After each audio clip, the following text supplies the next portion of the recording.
Welcome to Monday morning. We are just saying how blessed are we that we get to start off the week in creative community like this and be able to share and express from our hearts to tune into the present moment and see what's coming up for us in our lives.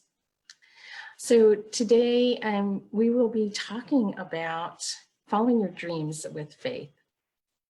What does that look like when you are in that space of being able to be fully present to the dreams without the worries, without the anxieties, without all of the little voices that we sometimes have in our heads that are telling us why we are crazy to even think such a thought. And if it's just me that has those voices, then, go ahead, put it on. It's just me. But if you've had that experience, raise your hand. Let me know I'm not alone. Yeah, thank you so much. Those in the Zoom room raising their hands. Everyone did, in fact. So we're not alone. We all have those moments where we question and doubt those callings on our heart. Of course, Creative Spirit Gathering is a space where we use art journaling to process and explore what's coming up for us in our lives. And this happens to be my very first art journal that I worked in. And art journaling has been for me like one of my primary go-to tools for processing the inner voice, the ones that, are filled with the criticisms and judgment, but also listening to that voice of my heart that is telling me that this is the direction to go, keep going, you've got this. It reminds me of that strength, and it is, tapping into that inner wisdom, that divine spirit within. So I share with you my very first journal and the very first page that I did. It's all shiny. I'm sitting in front of the window so you can see all the shiny paint that I used on my first page. And you can see there's like, well, if you can see past the shiny, all these layers of text behind all of that paint. So it was process upon process. It was like a layer of writing and then a layer of paint. And then I let it dry and I meditated while the paint dried. And then I did another layer and then I let it dry while I tore up paper and got that, energy out. And I have to tell you, like, I had never in my life experienced meditation in the level of depth that I have once I started art journaling. I used to be one of those people that would like sit, like looking at the clock every 5 seconds. Is it done yet? Am I done? Am I spiritualized now? And once I moved into using a journal, written journals, art journals to process this stuff, it was like I could actually sit, I could relax into being present with myself again for like, the first time in like 20 something years at that point. And so I hope that those of you that try this out, that try out art journaling or just keeping a written journal every day, really find the benefits of it as part of your spiritual practice, as an added tool that you can use to go to and process and move through things rather than getting stuck in them or, doing this, looking at it sideways. So when I first started art journaling happened to be about the same time that I made a really crazy decision in my life.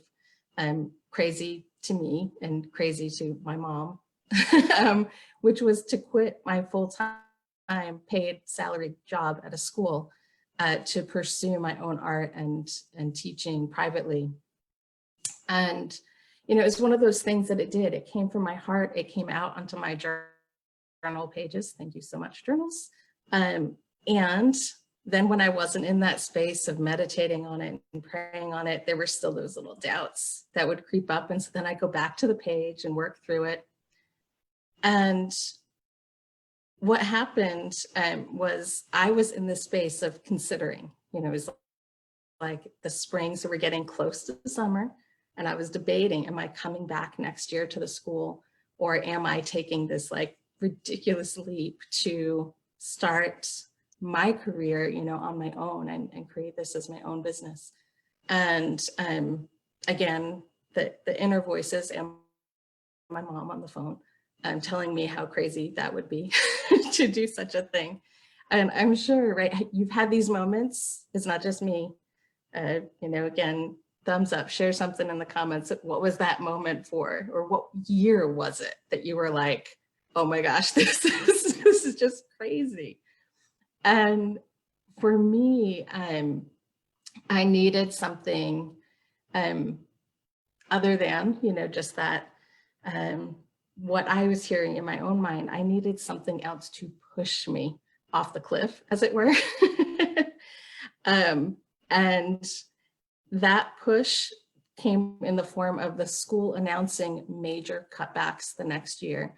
And I was the last one hired on. Like, I had been there for a year, and I knew that my secure job, all of a sudden it wasn't secure anymore. And there was this part of me that was like, oh my gosh, my secure job isn't secure. And the other part of me that was like, yes, because now I have permission to do what I wanted to do. And so I leaned into that as like a universal sign, right? Like, I'm supposed to leave. This is mine to do. I'm going to do this. And I went and put in my notice at the school and with the principal. And shortly after, a couple of coworkers, friends of mine, were like, well, let's go out to dinner, before end of the school year and stuff, and just celebrate.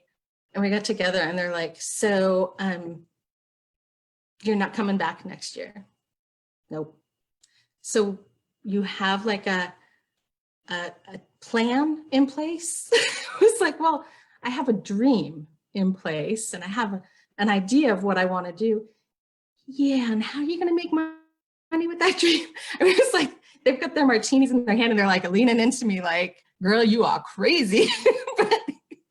But at the same time, they were like, you could tell they were in this space of like awe and wonder, like, wow, what would it be like to follow my own dreams and not have the fear and worry? Because once the school was like, we're going to have cutbacks, it was like, again, that universal sign to me. It was bigger than me. There was something confirming that this was my path, that I was supposed to do this, and creating a way for me to do it without all that extra worry and anxiety.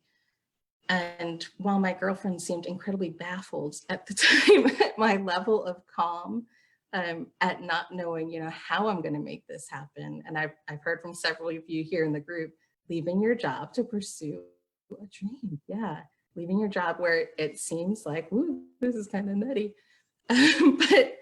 But we can't move forward unless if we move through it. Sometimes we have to release things that are holding us back. And when they were asking me all these questions, about how are you calm about this? How are you not totally freaking out, Jen? My answer that night was, I don't know, I just am. And I have to say, that was before I had, training as a minister, and before I had completed reading Discover the Power Within You by Eric Butterworth, or I would have had the languaging to talk to them about the idea of unconditional faith. Unconditional faith it's not just a blind faith. A blind faith is like, well, somebody told me that I should believe that this is a thing, and so I just believe as if, right? I believe as if there's something greater operating in this universe than little old me. But understanding faith is like a knowing. It is an experiential. I have had this feeling in my heart. I have witnessed this again and again in my life. So many coincidences, they can't be coincidences, like when there's that many. And so I need to attribute another language for that. And for me, in my life, in my spiritual journey, I name that God. You might have a different name. You might say the universe, you might say the divine spirit, you might say a goddess, you might believe in something totally different than me, but the principles still apply. It might just be energy, right? I believe in energy, and that energy is a source that's greater than little old me. So in my life, what I would tell my friends now, as they're sitting there with their martinis, like, how do you believe? I would say, well, I believe because of all these experiences in my life that have taught me about understanding faith. So Eric Butterworth dedicates an entire chapter to this called Sufficient Unto Today. And essentially what he's talking about in the whole chapter is that idea that our source, whether it's financial, whether it's our health, whether it's the breath that we're breathing, that source is God. And it's not, my paycheck at that school. My source is God. Just breathe into that for a minute. My source is God in all things. And release some of that tension, maybe that was building up around anything, any thought, any dream, any idea. And now he references one of my absolute favorite lines in the Bible. Therefore I say unto you, be not anxious for your life, what ye shall eat or what ye shall drink, or yet for your body, what ye shall put on. Is not the life more than the food, and the body than the raiment? Behold the birds of the heaven, that they sow not, neither do they reap, nor gather into barns, and your heavenly Father feedeth them. Are not ye of much more value than they? So Butterworth writes on this, can you, by worrying about yourself, change the person you really are? Can you, by worrying about yourself or your circumstance, change it? Does your anxious thought help to pay the bills? Does it make your work succeed? Does it reap the harvest or fill the barn? You are a spiritual being and your life is lived from within out. Relax and let go and let life fulfill itself in you and as you. You're a spiritual being and your life is lived from within out. So when we center in on that source, the within, and then express that out into the world, there becomes no more need for the worry.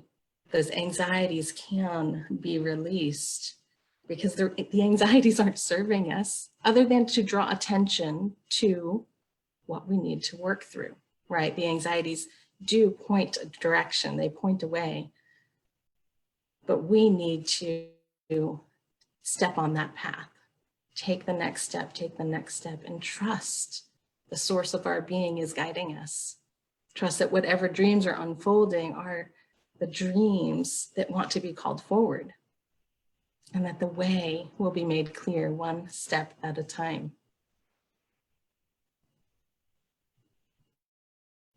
So I have to share with you that after my friends that evening were like, how do you do it? How do you do it? And I was all, I don't know. That evening, I went to bed and I woke up at 4 o'clock in the morning.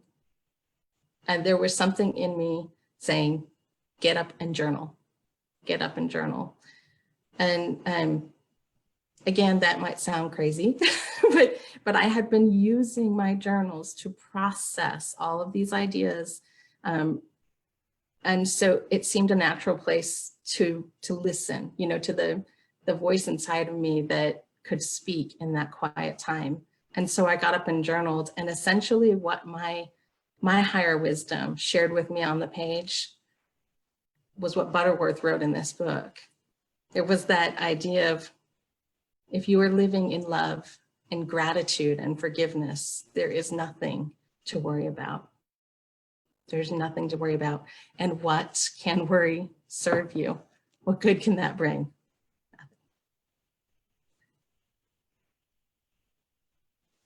So I'm inviting you today to use your journals as a place to process where those little voices are that are causing the anxiety and worries.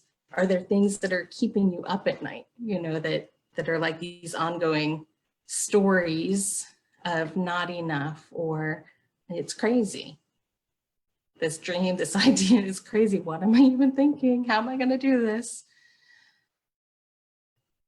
And what would it feel like to simply have them disappear?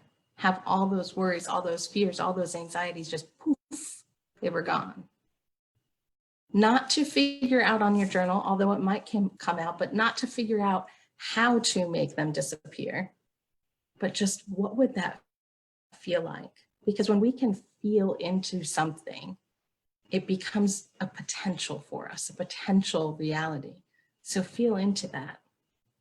And ask yourself also, what dream might I pursue, or what next action step might I take if I was in that state where those worries did not exist?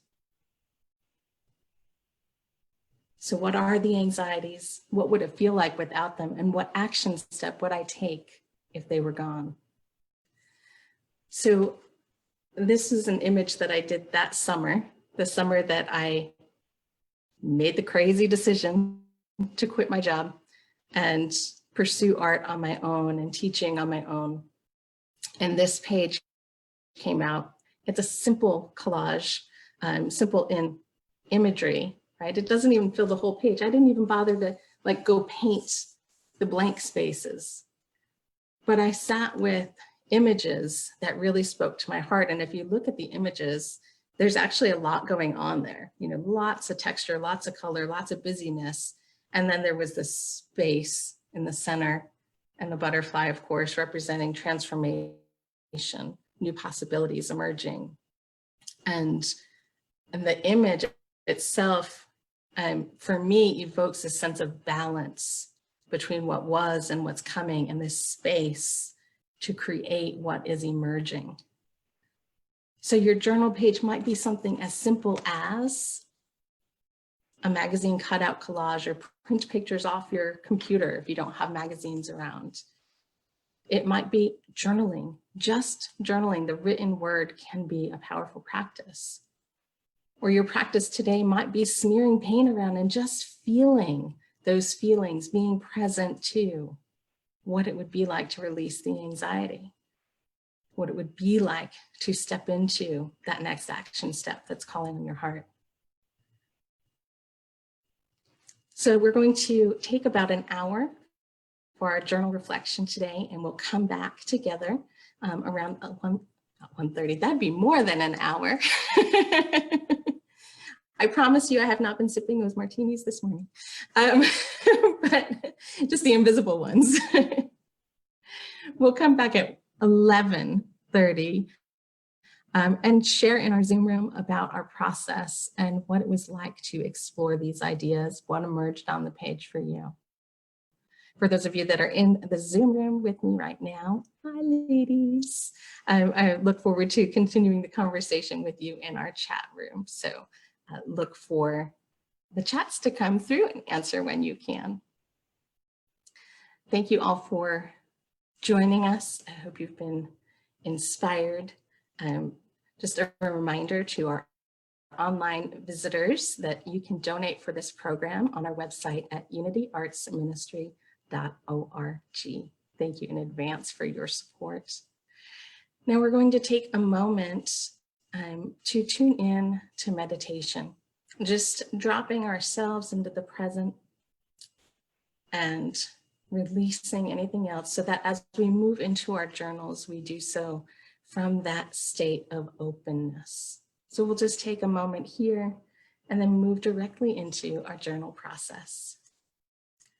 So feeling your feet flat on the ground, maybe roll your shoulders, let your body relax.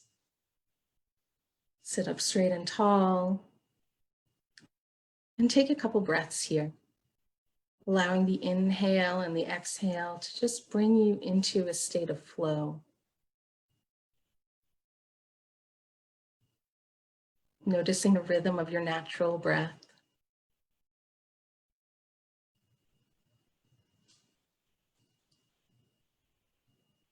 And then begin to imagine on each inhale that you are breathing in a golden light.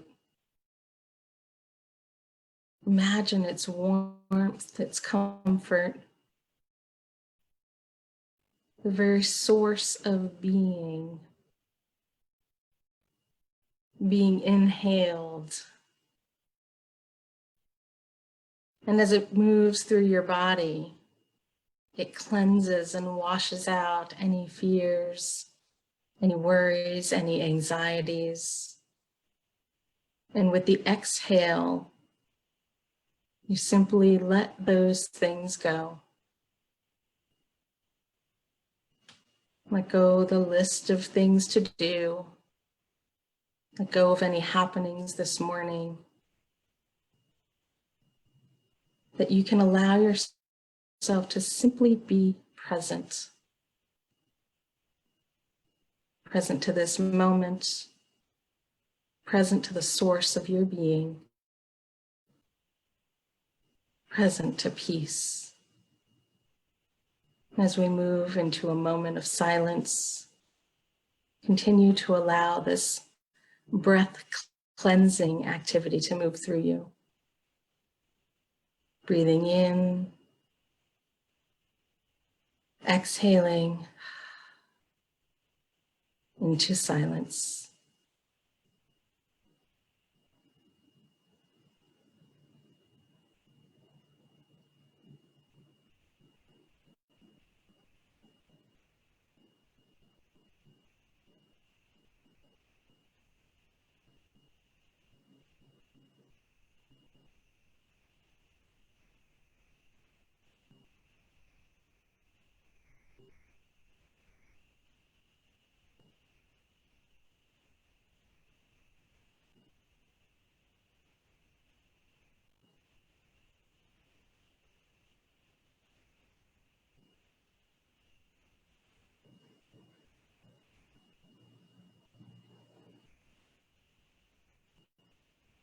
And with the next breath, we begin to bring our awareness back to this moment and this time, fluttering our eyes open and taking this peace, this moment of peace, into our journal practice with us today. We are open, we are receptive, we are willing to lean into the practice. Thank you for this opportunity, sweet spirit, and so it is.